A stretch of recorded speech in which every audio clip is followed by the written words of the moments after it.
Morning students. आज हम अपने वीडियो लेक्चर में जो टॉपिक कवर करने जा रहे हैं उस टॉपिक का नाम है कॉन्ट्रैक्ट ऑफ बेलमेंट।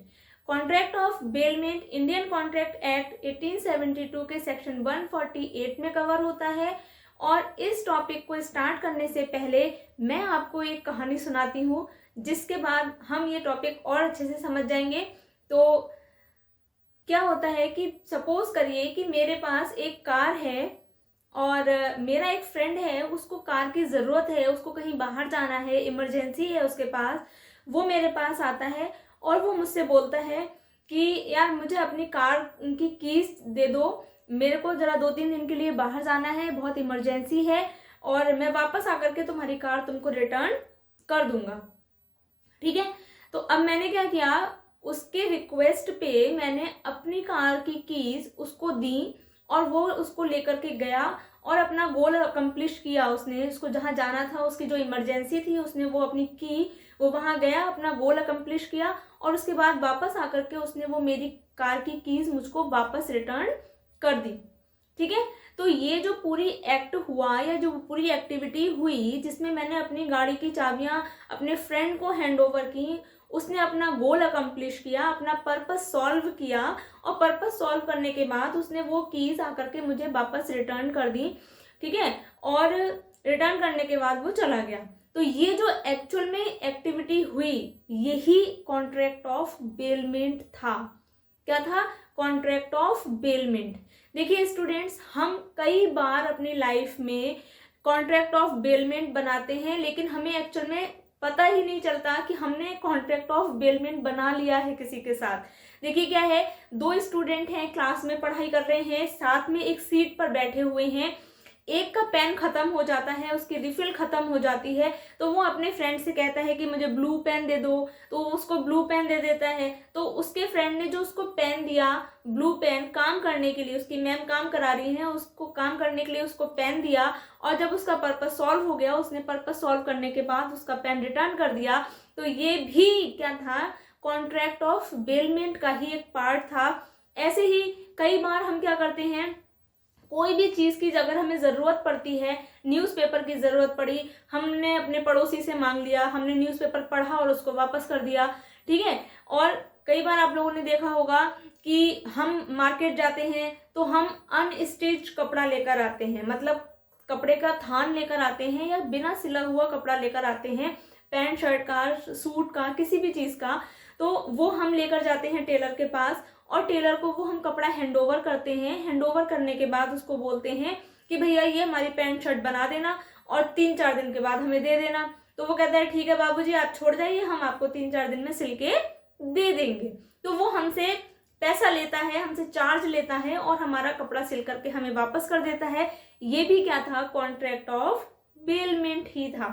ठीक है, ऐसे ही कई बार क्या होता है कि हमारे पास बहुत वैल्यूएबल कोई चीज़ है और जो हमारे घर पर रखी हुई है और हमें अचानक कहीं बाहर जाना पड़ जाता है और हम ये सोचते हैं कि हम ये चीज़ कहाँ रख करके जाएं, इसकी सेफ्टी के लिए हम इसे कहाँ छोड़ के जाएं जिससे कि ये रिस्क ना रहे कि हम वापस आएँ तो ये हमें मिलेगी या नहीं। तो इसके लिए हम क्या करते हैं, अपने पड़ोस में जाते हैं, अपने पड़ोसियों के यहाँ रखवा देते हैं या हम अपने रिलेटिव्स के यहाँ रखवा देते हैं। अब फिर हम लोग चले जाते हैं, लौट के आते हैं तो अपना गुड्स वापस ले लेते हैं। तो हमने फॉर सेफ्टी पर्पस हमने अपना गुड्स किसी और के पास हैंड ओवर किया। तो ये भी क्या था? कॉन्ट्रैक्ट ऑफ बेलमेंट ही था। क्लियर? तो ये जो डेली रूटीन में हम जो कॉन्ट्रैक्ट ये छोटे छोटे जो बना लेते हैं, ट्रांजेक्शन्स करते हैं, किसी से कुछ ले लिया, उसको कुछ वापस कर दिया अपना सॉल्व करके पर्पस, या किसी के मांगने पर हमने किसी को कुछ दे दिया, तो ये सारे जो टर्म्स हैं ये कॉन्ट्रैक्ट ऑफ बेलमेंट कहलाते हैं। क्लियर है? अब सेक्शन 148 में कॉन्ट्रैक्ट एक्ट के इसकी डेफिनेशन डिफाइन की गई है। अगर आप डेफिनेशन को बहुत अच्छे से समझेंगे तो आपको सब कुछ डेफिनेशन में ही मिल जाएगा। तो डेफिनेशन क्या कहती है? डेफिनेशन कह रही है contract of bailment is the delivery of goods one person to another person. कह रहे हैं कि कॉन्ट्रैक्ट ऑफ बेलमेंट क्या है? डिलीवरी ऑफ गुड्स है एक पर्सन से दूसरे पर्सन के पास। ठीक है, फॉर सम पर्पस और जब वो पर्पस सॉल्व हो जाता है तो वो गुड्स रिटर्न आ जाता है, और वो रिटर्न किसके डायरेक्शन पर आएगा, जिसने वो गुड्स डिलीवर किया है दूसरी पार्टी के लिए, अनदर पार्टी के लिए, ठीक है। तो वो जो गुड्स डिलीवर करने वाला बंदा है उसी के डायरेक्शन के अकॉर्डिंग हम अपने गुड्स को वापस ले लेंगे। तो ये जो ट्रांजैक्शन होगा ये कहलाएगा कॉन्ट्रैक्ट ऑफ बेलमेंट। क्लियर है।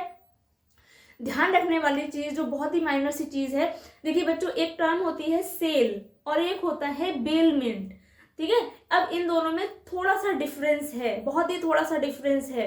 देखिए हम सेल करते हैं, किसी चीज को बेचते हैं किसी दूसरे बंदे के पास, तो हम क्या करते हैं, अपनी डिलीवरी तो करते हैं, गुड्स की डिलीवरी कर रहे हैं, लेकिन गुड्स की डिलीवरी के साथ साथ मतलब पोजेशन के साथ साथ हम उसकी ओनरशिप को भी ट्रांसफर करते हैं। ओनरशिप को भी हमें ट्रांसफर करना पड़ता है in the case of sale, लेकिन in the case of bailment ownership can not be transfer, only possession is transferred.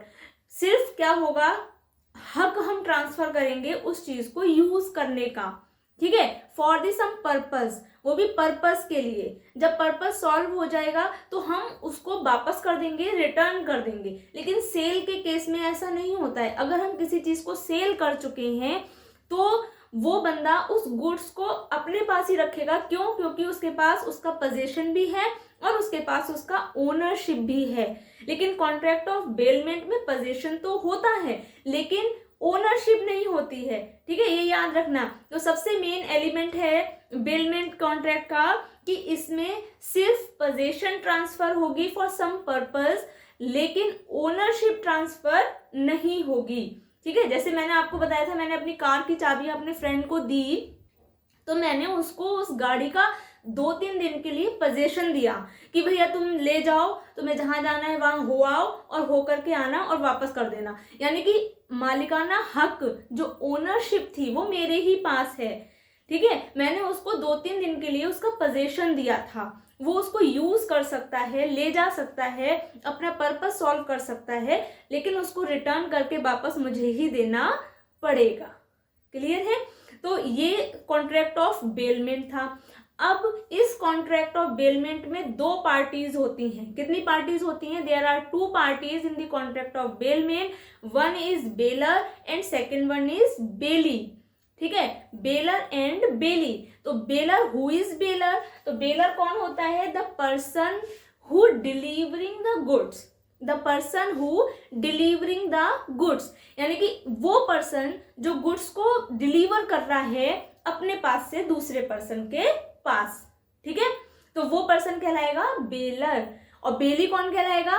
Bailey the person to whom the goods is delivered. Bailee is the person to whom the goods is delivered, मतलब जिसके पास goods deliver किया गया वो person कहलाएगा बेली। Clear, baler और बेली, ठीक है। अब ये जो ट्रांजैक्शन हुआ जिसमें हमने गुड्स को डिलीवर किया एक पर्सन से दूसरे पर्सन के पास, तो ये जो ट्रांजैक्शन था ये कहलाएगा बेलमेंट। क्या कहलाएगा? बेलमेंट। क्लियर है, इतना समझ आया? मतलब बेली होगा, बेलर होगा और ट्रांजैक्शन को हम कहेंगे बेलमेंट। बेलमेंट किसके लिए होगा? पर्पस के लिए होगा। पर्पस जब सॉल्व हो जाएगा तो वो गुड्स हमें वापस मिल जाएगा, ओनरशिप ट्रांसफर नहीं होगी, सिर्फ पोजीशन ट्रांसफर होगा, ठीक है। क्लियर है। चलिए अब हम इसके कुछ एग्जांपल्स हैं जो मैंने अभी आपको दिए थे, आप नोट करते जाइएगा साथ साथ में। इसके अलावा मैंने यहाँ लिखे हुए हैं, आप वो भी नोट कर सकते हैं, जैसे कि हायरिंग ऑफ गुड्स, फर्नीचर और साइकिल। याद होगा कि बचपन में हम लोग साइकिल सीखते थे तो हम क्या करते थे कि 1 रुपए में किराए पे साइकिल लेकर आते थे, ठीक है, 1 घंटे के लिए। तो हम उसके पास जाते थे, हम कहते थे भैया 1 घंटे के लिए साइकिल चाहिए, तो हमने ऐसे साइकिल सीखते थे, लोग चलाते थे ऐसे साइकिल, ठीक है। तो हम गए, हमने किराए पे साइकिल ली और हमने अपना पर्पस सॉल्व किया, 1 घंटे हमने उसको चलाया और वापस जाकर के हमने साइकिल को रिटर्न कर दिया, ठीक है। इसी तरीके से आपने देखा होगा टेंट वाले जो लोग होते हैं वो अपना फर्नीचर किराए पर देते हैं, ठीक है। तो हम गए, हमने फर्नीचर की जरूरत है, हमने हायर कर लिया फर्नीचर, ठीक है, हमने गाड़ी हायर कर ली, अपना पर्पस सॉल्व हुआ, हमने वो वापस कर दी। तो ये क्या हो गया? कॉन्ट्रैक्ट ऑफ बेलमेंट हो गया। Delivering of clothes to a tailor for making a suit, ठीक है, इसी तरीके से हमने अपनी घड़ी हो गई, अपनी वॉच हो गई, है ना, अपना टेलीविज़न हो गया, अपनी गाड़ी हो गई, अपना स्कूटर हो गया, अपने कोई भी ऐसा चीज़, मटेरियल, मशीनरी जो हमने रिपेयर होने के लिए दी और रिपेयर होने के बाद हमने उसे वापस ले ली, तो ये भी क्या कहलाएगा? कॉन्ट्रैक्ट ऑफ बेलमेंट कहलाएगा। क्लियर है? चलिए अब एसेंशियल समझ लेते हैं, essential elements of bailment.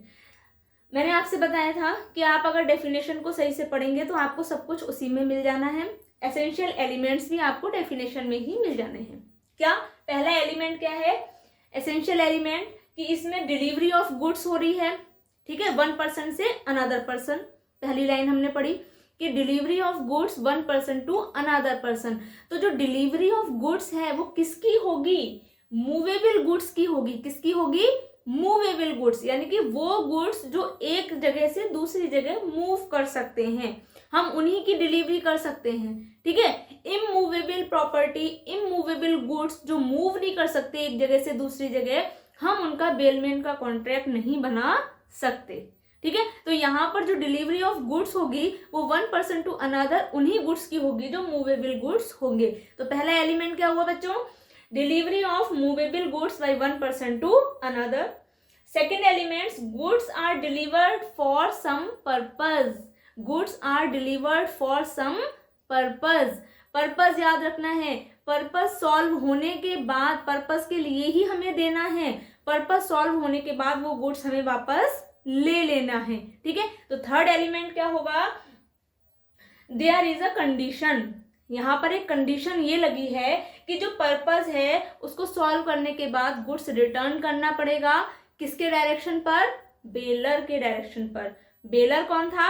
The person who delivered the goods, the person who delivered the goods. तो उसी के डायरेक्शन से हमें अपना गुड्स वापस भी लेना है, ठीक है। तो जो डिलीवर दे रहा है, डिलीवरी कर रहा है अपने गुड्स की, उसी के डायरेक्शन पर बेली को वो गुड्स रिटर्न करना पड़ेगा। तो ये तीन बेसिक एलिमेंट थे। आई होप बच्चों आपको बहुत अच्छे से समझ आ गया होगा, क्लियर हो गया होगा ये टॉपिक। अगर आपको ये समझ आया हो तो लाइक करें और शेयर ज़रूर कर दें, और आगे के वीडियो के लिए बने रहें, सब्सक्राइब करें, मेरा चैनल ज़रूर ज्वाइन कर लें। Thank you students.